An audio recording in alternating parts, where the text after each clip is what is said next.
What's good, everybody? Welcome to another episode of Yo a Nerd and Happy Black History Month.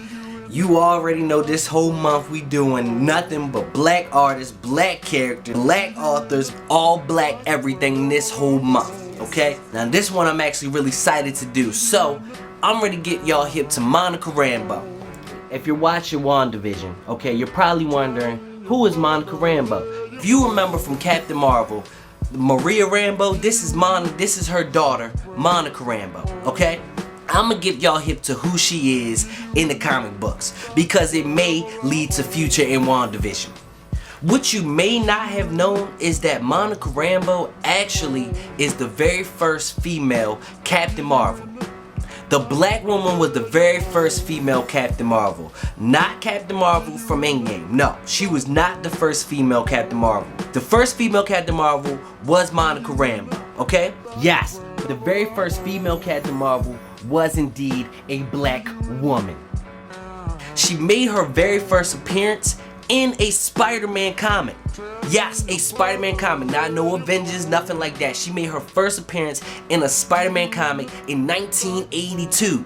Bruh, when Spider-Man first saw her, yo, Spider-Man wanted to smash. Yo, Spider-Man was like, yo, she's stunning. Spider-Man was in awe. His little geek ass was loving it. You feel me? Mary Jane had a little competition.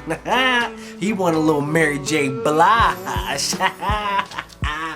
But for real, she made her first appearance in Spider-Man, even tossed his ass a little bit, right? Manhandled Spider-Man. So you get her backstory. So basically, she was a lieutenant in the army. They wasn't giving her the respect that she deserves because she was a woman, you feel me? So she was tired of that. So then she helped out this professor and she ends up smashing this machine that basically had energy from a different dimension from it, right? So she gets hit with energy from a different dimension, which then gives her her powers. What are her powers, you're probably wondering? Well, I'm here to tell you. Her powers, bruh, she powerful as shit. She could basically turn her body into like forms of light. She could turn it into like radio waves. She could turn it into basically whatever. So she can travel basically at the speed of light, for real, for real. She basically turns her body into like energy. Her body basically just becomes energy, bro. That's fire. Bruh, she can pass through objects as X-rays. Bruh, she can go through radio waves. Like one of the jokes, I think it was Thing Dumbass. He was like talking to the Avengers or something like that. And then she passed through the connection to the Avengers in seconds. In one time, she literally travels the whole world in a matter of like 2 seconds. Like they blink and she was right back there. And then of course she can also turn this energy into blast and like boom, boom, boom, boom, shoot people and all that like Captain Marvel did in the movies. Now after she gains her powers, she basically goes into crime fighting. She leaves the army and goes into crime fighting because they wasn't giving her no respect. Fights along the Avengers. She even leaves the Avengers at one point in time. She loses her powers. She regains her powers. She goes through a lot. Okay, so that is the backstory on Captain Marvel. If you want to check out Monica Rambeau, if you want to check her out, there is a comic out right now. You can find it on Amazon because I found it on Amazon. You can find it on Amazon. It's called Captain Marvel Monica Rambeau.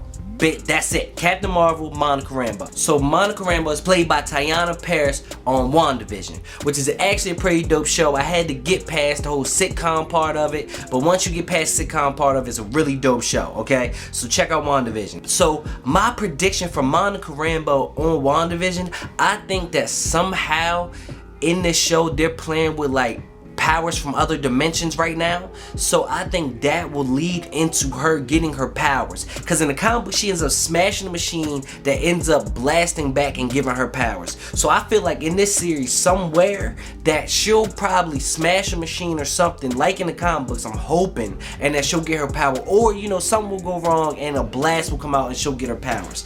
I'm hoping that. If not in WandaVision, she will be in Captain Marvel 2. So maybe in Captain Marvel 2, she will get her powers there. But I am predicting that she will get her powers somewhere within the MCU. I'm hoping. But let's recap for a second. So, very first female Captain Marvel. Very first, okay? Black woman. Powerful as hell. They even said like, yo, she would put Quicksilver to sleep, like basically easily. Like he ain't with her speed, all right? Strong leader, was a lieutenant in the army. Strong leader, okay? Strong leader, made her first appearance in Amazing Spider-Man 1982, okay? She's also from New Orleans. This is a cool little fact. She got her costume, it was like a Mardi Gras outfit, and she basically just using it because she needed something, she needed clothes. So she used it and it covered up her face, and she was basically saying, yeah, it covers up my face from the embarrassment. But I thought this was real dope while I was reading it. And I'm hoping that she becomes Captain Marvel in the MCU because it would be fire. So that is Monica Rambeau, and if you don't know, now you know. Happy Black History Month, y'all. Peace.